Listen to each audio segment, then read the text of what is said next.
sendiri, cahaya redup di ujung sana. Harapan menjauh, menguji kesabaran. Keringat bercucur di sebalik. Sekarang ini harus diakui kalau progres timnas Indonesia baik dari senior sampai kelompok umur secara umum beneran oke. Di level senior ranking FIFA timnas melonjak drastis dan kini udah ada di angka 118. Lalu di Piala Asia sukses menembus 16 besar. Dan di kualifikasi Piala Dunia, Indonesia selangkah lagi bisa mewujudkan mimpi besar yang penuh sejarah. Kemudian di level U17 deh, tim yang diasuh Coach Nova sukses memastikan diri lolos ke Piala Dunia. Lalu buat timnas U23, tahun lalu sukses bikin gebrakan nyata manakala sanggup lolos hingga semifinal Piala Asia. Dan kini, semuanya sedang dirajut kembali dengan generasi baru yang baru aja memulai semuanya dari Piala AFF. Nah, di Piala AFF U23 tahun ini, Indonesia berhasil memastikan satu tempat di semifinal. Tentu saja, situasi ini membuat citra Indonesia kini benar-benar dipandang bagus oleh media-media ternama. Nah, apa yang dialami oleh Indonesia sejatinya berbanding terbalik dengan apa yang dialami oleh tetangga sekaligus rival terdekat Malaysia. Di mana timnas Malaysia baik di level senior maupun U23 sama-sama sedang mengalami jalan di tempat atau bahkan kemunduran dalam beberapa waktu terakhir. Terlebih baru-baru ini, timnas U23 mereka baru aja tersingkir dari Piala AFF usai gagal bersaing dengan Indonesia serta Filipina di fase grup. Jelas ini benar-benar bikin publik di sana tak terkecuali legenda-legenda marah dan kecewa. Uniknya, gara-gara mumet lihat timnas sendiri, banyak juga ternyata dari mereka yang memilih nonton pertandingan timnas Indonesia ketimbang Malaysia. Hal yang wajar jika mereka iri, karena emang kemajuan timnas Indonesia kini benar-benar sedang jadi sorotan di mana-mana. Jika kesempatan tak datang padamu, buat sendiri, hancurkan tembok sunyi. Darah dan air mata jadi saksi mimpi, jadi pahlawan bangun jembatan impian. Buat saat ini timnas Malaysia bak terkena racun dari kesombongan mereka sendiri. Di saat timnas Indonesia sedang naik daun, Malaysia justru bernasib sebaliknya, baik itu di level senior ataupun kelompok umur. Bahkan dalam 2 tahunan terakhir, data serta fakta membuktikan jika prestasi tim Garuda lebih unggul. Gak usah ngomongin yang level Asia, wong di level ASEAN aja udah beda.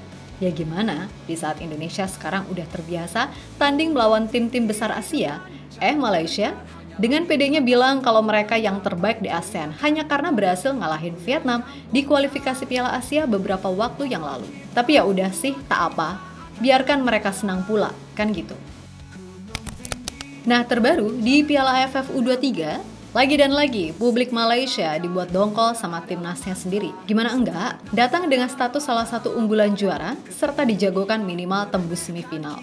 Malah mereka gagal lolos grup. Kalah sama Filipina 2-0 di laga pembuka, sempat menang besar lawan Brunei, dan sampailah mereka di laga penentu versus Indonesia. Nah, Indonesia sendiri sebenarnya juga nggak bagus-bagus banget mainnya, mengingat tim ini terbilang baru, serta semuanya adalah pemain Liga Indonesia alias nggak ada yang abroad. Akan tetapi, tetap aja Malaysia nggak bisa menang sampai akhirnya mereka tersingkir gara-gara cuma main imbang 0-0. Dimana artinya, secara keseluruhan Indonesia lolos sebagai juara grup, sedangkan Malaysia harus puas di posisi 3 di bawah Filipina. Maka dari itu, Can Upin Ipin pulang yang dinyanyikan supporter Indonesia harusnya jangan ditanggap pakai emosi, tapi lebih kepada mawas diri. Kenapa timnas Malaysia bisa begini, kan gitu. Bahwa kita kuat tidak akan menyerah. Jika kesempatan tak datang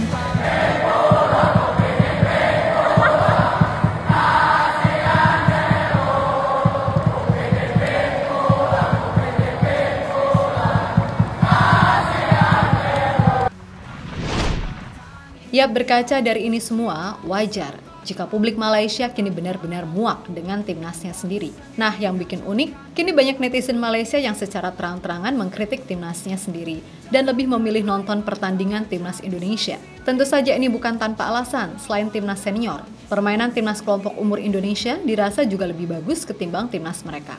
Memang untuk U23 ini, masalah utamanya soal finishing serta decision making di sepertiga akhir. Tapi dari cara bermain, paling enggak kita semua tahu tim ini mau main seperti apa. Dan itulah yang nggak dimiliki sama Malaysia. Ibarat nyerang nanggung, bertahan bingung, alhasil lebih banyak disebut sebagai sporadis.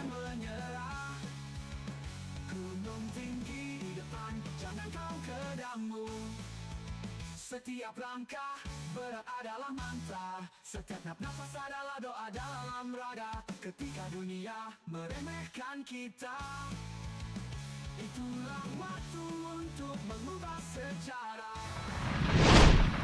Yap, setelah dirujak fans sendiri, kritikan pun juga silih berganti, datang dari legenda hingga media setempat. Setelah kemarin, Safi saling ngamuk-ngamuk, kini ada mantan pemain timnas Malaysia lainnya, yaitu Bobby Gonzalez, di mana ia secara terbuka mengaku khawatir terhadap perubahan prioritas dan loyalitas di kalangan pemain sepak bola Malaysia. Menurut Bobby, kebanggaan bermain untuk negara kini mulai memudar dan telah digantikan oleh fokus pada karir di klub. Jelas situasi ini menurutnya menjadi salah satu penyebab stagnasi dari performa Harimau Malaya. Masalahnya adalah para pemain tidak mau hadir saat dipanggil karena fokus mereka tertuju pada klub. Pada zaman saya, setiap kali dipanggil kami langsung merespon tanpa alasan apapun. Bermain untuk tim nasional adalah hal yang sangat penting. Sepak bola Malaysia membutuhkan komitmen penuh dari para pemain jika ingin kembali bersinar di tingkat internasional, ucap pria 41 tahun tersebut. Sementara itu, menurut media lokal, New Straits Times, publik Malaysia benar-benar telah menyadari bahwa Harimau Malaya telah tertinggal jauh dari Indonesia. Gak cuma di level senior, tapi juga di level timnas kelompok umur. Kita dulu mengatakan bahwa sepak bola Malaysia lebih maju dari Indonesia. Sekarang tidak lagi. Kebenaran yang menyedihkan adalah Malaysia telah tertinggal jauh dari tetangganya dalam pengembangan sepak bola dalam beberapa tahun terakhir, tulis laporan tersebut. Jadi pahlawan dalam kisahmu sendiri.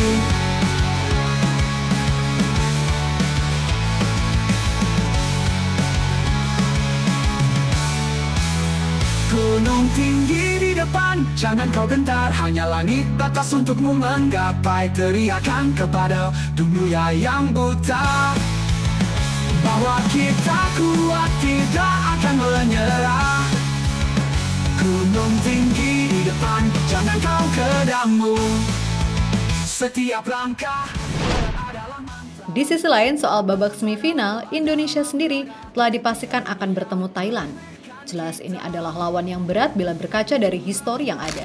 Ditambah para pemain U23 kita yang masih bisa dikatakan belum benar-benar bisa 100% main seperti apa yang Coach Gerald inginkan. Ditambah Arkan Fikri yang selama ini jadi pusat permainan di sistem ini harus absen karena cedera. Akan tetapi, Coach Gerald sepertinya udah mempelajari betul gimana cara Thailand ini bermain.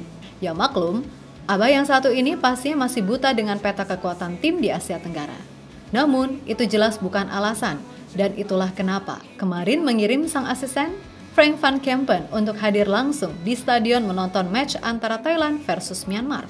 Jelas itu bukan sekedar nobar hahaha semata, melainkan diketahui untuk mencatat formasi, pergerakan pemain, kelemahan di sisi kanan Thailand, dan kebiasaan build up dari kiper ke bek tengah. Yap, meskipun Thailand tidak mengerahkan semua kekuatan, informasi yang dikumpulkan ini tetap sangat krusial.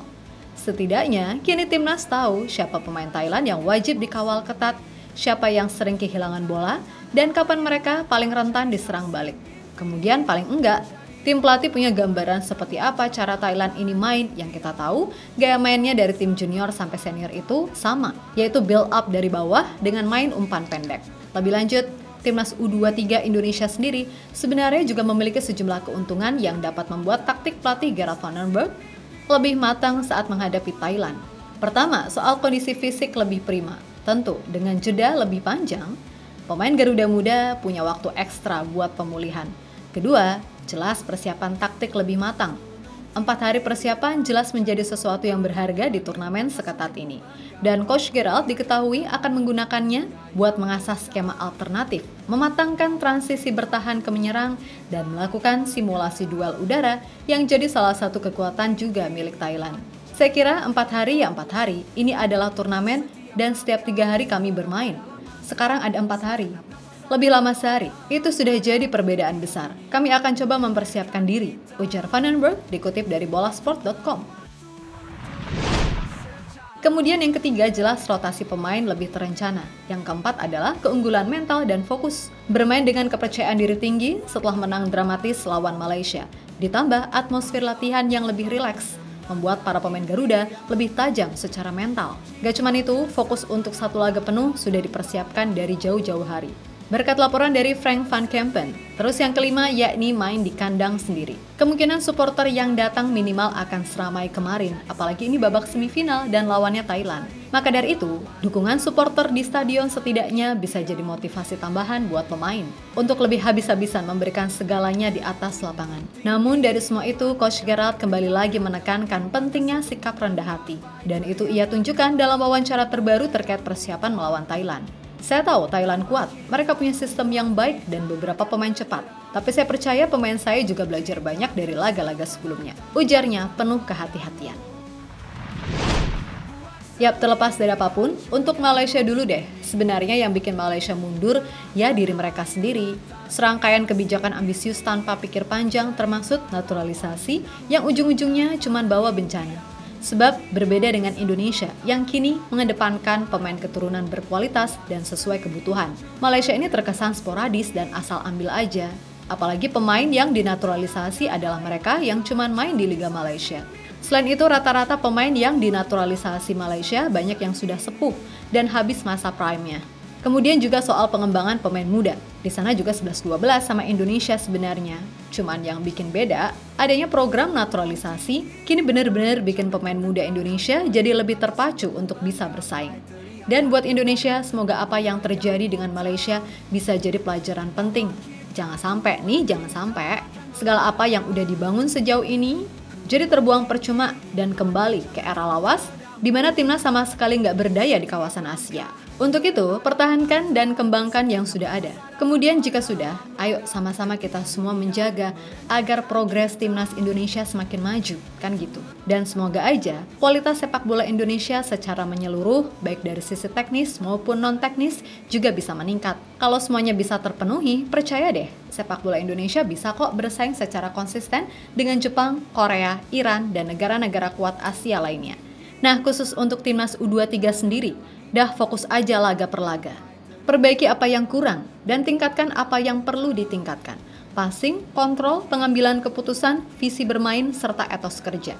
Sejatinya itu adalah komponen penting di sepak bola modern. Mudah-mudahan pemain kita bisa belajar kalau sepak bola nggak cuma sekedar gocak-gocek, sutang-suting nggak jelas. So, buat semua elemen timnas, tetap semangat dan sukses selalu. Oke, kita Garuda. Itulah waktu untuk mengubah sejarah.